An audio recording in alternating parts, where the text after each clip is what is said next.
Hi, and welcome to The Curling Show, the podcast that brings you interviews with the sport's top athletes and the people who shape the game.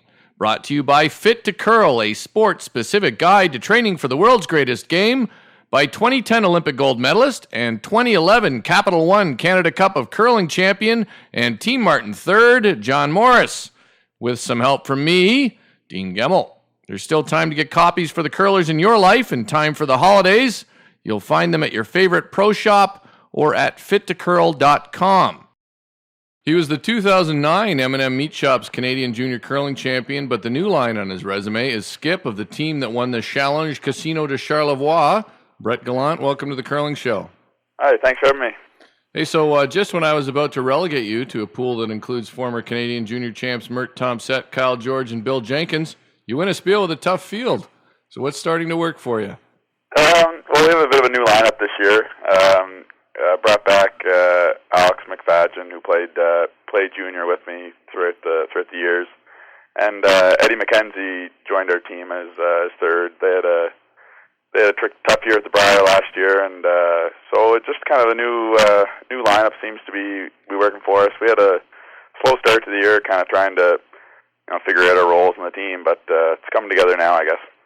You know, you lost Eddie McKenzie, the newcomer, one of the newcomers on your, well, the biggest newcomer since Alex was with you before, but you lost Eddie McKenzie in last year's final with your dad and your team. Now he's playing with you. Did you cut your dad because you're a stronger team with Eddie? Or did you just want to curl with a guy who looks like he could do your taxes? Well, it was actually great playing with my dad last year. Good experience for us. We learned a lot of things from him. Anson played in that team as well, so it was a good experience. But I think looking more down the road, we wanted maybe someone a little bit younger that we could play with, into the future. And Dad's getting on the end of his competitive curling days, so it was just a better fit, I guess, looking forward.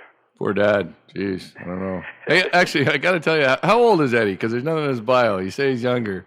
He's about 38. Okay, all right. So he's still got a few years left. All yeah. Right. If you listen to this podcast, you'll know that sometimes I use PEI as a province that's one of the easier tickets to a Tim Hortons Briar. But is this new rink sort of a PEI dream team, I guess? It looks good right now, but there's 4 or 5 teams that we have to be really careful of. There's a lot of good veteran teams here on the island, and anyone can beat anyone. It's just a matter who gets hot in the provincials. But we're gonna work hard and hopefully give ourselves a good chance come time for the tankard. And when is your tankard? It's in late January. Have you ever given any thought to packing up and heading west to test yourself out there, like people you know pretty well, like Aaron Carmody and Jerry McLean have done? I don't know, you might not have a Western-based girlfriend, but have you ever thought about doing something like that? I guess it enters your mind. Right now, I'm pretty focused on finishing my schooling here, and I think I've been able to assemble a pretty good team out here. So it's definitely not on the front of my mind, but I guess there's always that thought, in the back there somewhere. How are you guys for sponsorship? We have a couple really good sponsors, Vogue Optical and Pika McGinnis, Gallant. They've contributed to our team, but overall it's still pretty low. I mean, you have some of these teams, 20,000, 50,000, over 100,000. We're nowhere near that. We're pretty low compared to some of these teams. Well, yeah, and I know I looked at flying from here to PEI for the Scotties last year. So just getting off the island isn't cheap either, is it? Yeah, no. We've played 2 spiels in Quebec on the WCT tour, and we've driven to both of those. So about 8 and 12-hour drives, and we've been staying in the economy hotels, but we're getting along okay. It's just I guess some sacrifices you might have to make along the way, but it's kind of worth it getting out to play against some of these good teams.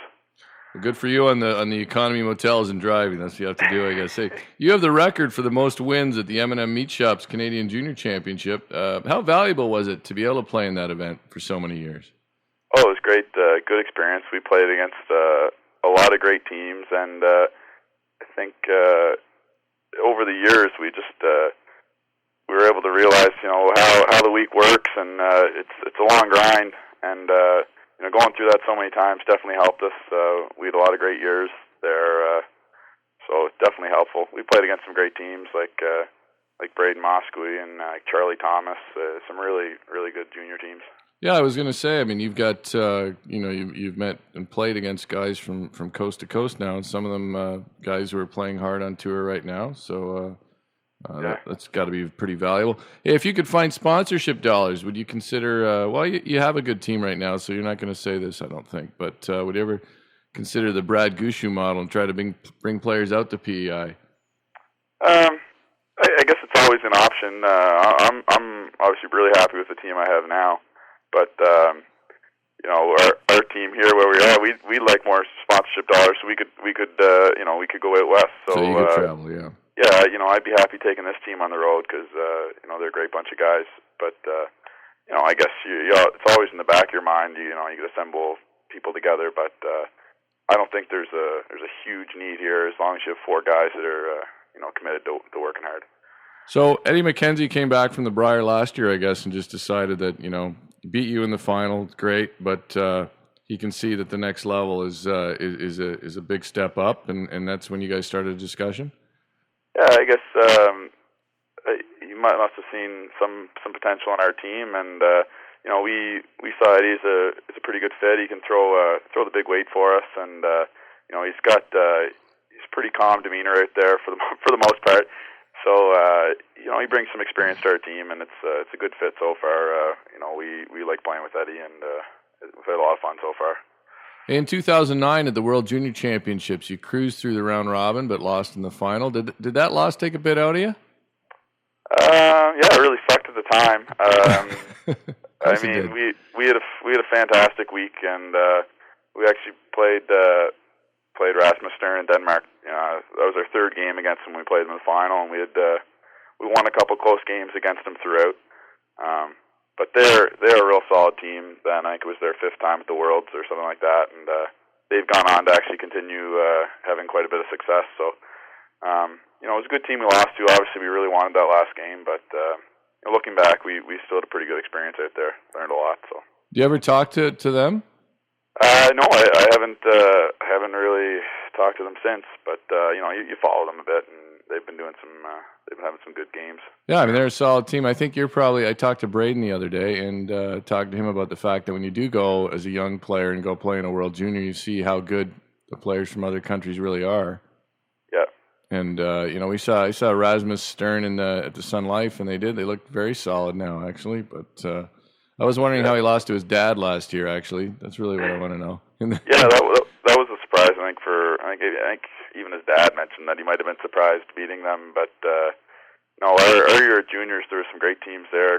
Chris Place from the U.S. was there, and Oscar Eriksson from Sweden. There were some really good teams that have continued to do pretty well. So it's cool looking back on it and seeing how everybody does.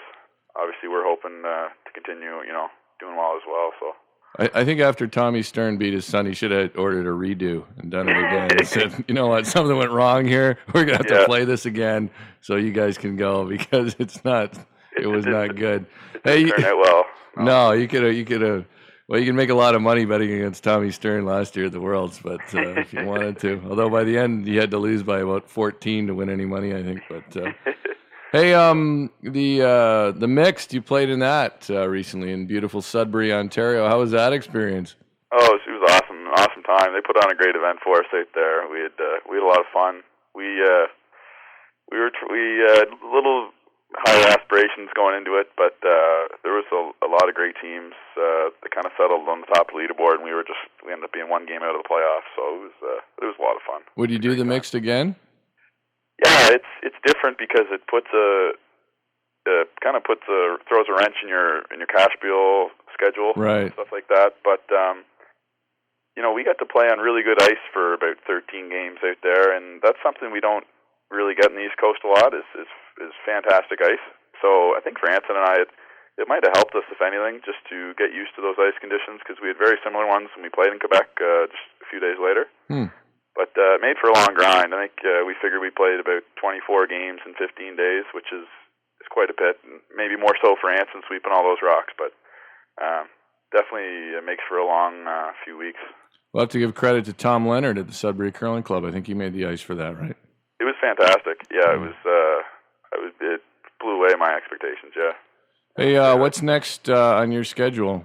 Do you have anything left on the circuit? We have nothing left on the WCT. We're playing a couple local Atlantic events, one in Moncton, one in Halifax, and then a few more after the new year, just kind of leading up to our tankard. But nothing major. But we're going to try to, we're going to play against the teams that we'll need to beat to maybe possibly get to the Brier. Your dad coached you throughout junior, and then you cut him, of course, Brett. But is he coaching you this year? He's actually not. He's taken on a role of coaching Suzanne Burt's team. Oh, okay. So coaching one of the best women's teams we have here, and they've had a really good season. He's also coaching my younger brother, who's got a great PEI junior team. They should be really good this year. In the next few years, hopefully, get to a junior. And Al Ledgerwood actually stepped in as our coach this year. So Al coached Kathy O'Rourke's team and Aaron Carmody when they had all their success at the Scotties a few years ago. I remember him, yes. Yeah, so he's working with us this year, and Dad's still there, giving us a second opinion, of course. So. Sure, the occasional second opinion from Dad doesn't hurt. Yeah. But, poor Al. I remember Al going out in the final, actually, and then nobody really knew what to do. That's what I remember. So you have to tell him he has to get out. I don't know if he gets out in a timeout. He has to. He can redeem himself. But he seems like a solid guy.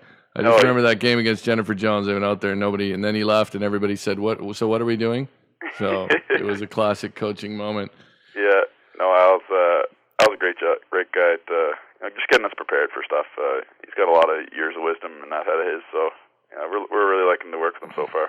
Here's something I talked to Braden Muscowie about as well. Joe Pavia wrote an article in the Ottawa Sun last week where he lamented the fact that junior curling has become too serious for many kids, and a lot of kids don't play because maybe they don't want to play at Brett Gallant's level or Braden Muscowie's level. They just want to play once a week and have some fun, like kids do in other sports. But do you think that thought has any merit that maybe we need to make juniors not just tailored? It seems it's awfully tailored for elite juniors, and there's not much for a kid who just wants to sort of go out and play and might become the club curler of 10 years from now. It's tough here. I mean, the numbers are obviously, I would say, down in junior curling. And I think here you might notice a little more because we don't have the huge population to go from.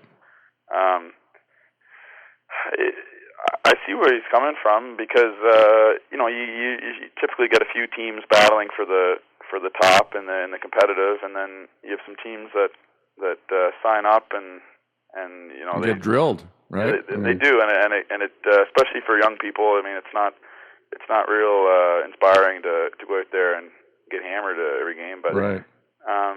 There should be something we can do. I mean, you see the Dominion now for the club curlers and things like that. So yeah.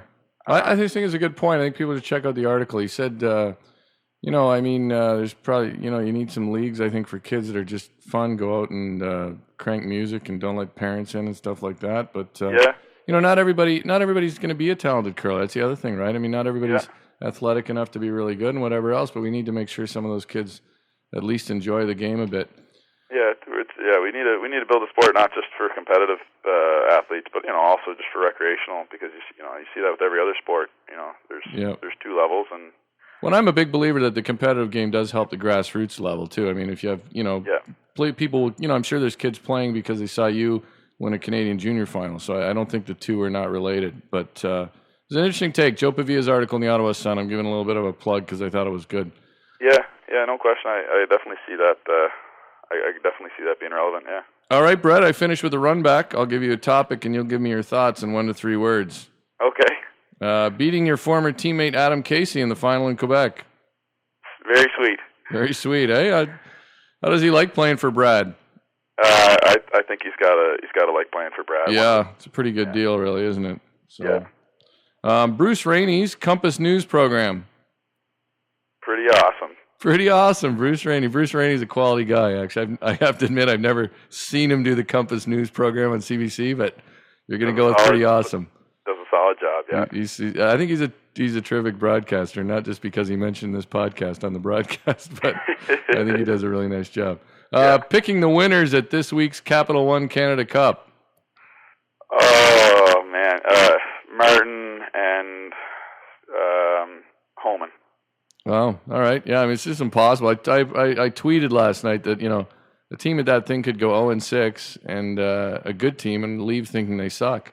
So yeah, just Chelsea Carey, I think, is 2-0 already, and they were predicted maybe 7th, so it's you just don't know. I mean, they've had a tough season, but they're a very good team. So yeah.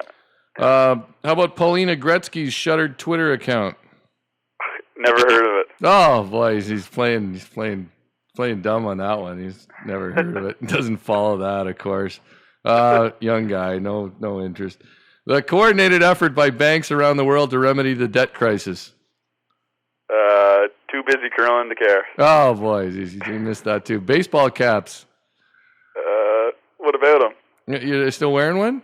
Yeah, still wearing one. Still play with one? Trademark. Nice, all right. And finally, Braden Moskowitz win in Morris, Manitoba last weekend. Great team, solid win. All right, maybe 2 weekends ago by the time I get this up, but it was recent when we talked. Yeah. All right, Brad, I did already give you a chance to name your sponsors, but I give everybody a chance at the end of the show to name them, so you're going to get double sponsored coverage. Maybe that'll help you get some more. Awesome. Vogue Optical, Pekin McGinnis, Bell Alliant, and Abigood Outfitting. All right. Also mentioned Performance Brush because they always help us out too. Oh, terrific. Good for all of them. Good for you. Good win, and good luck the rest of the season. Okay, thanks a lot, Dean. Thanks for having me on. That's Brett Gallant on The Curling Show. You can get my take on the curling world by following me on Twitter. I'm at Dean Gemmel with a cap D and a cap G, no spaces. And in addition to my usual tweets, I'll also be at the upcoming Capital One Grand Slam in Kingston. And if you want to feel better on the ice during the second half of the season, start following a workout program from Fit to Curl by John Morris. Available at fittocurl.com and at Better Pro Shops. Thanks for listening. Enjoy some pudding.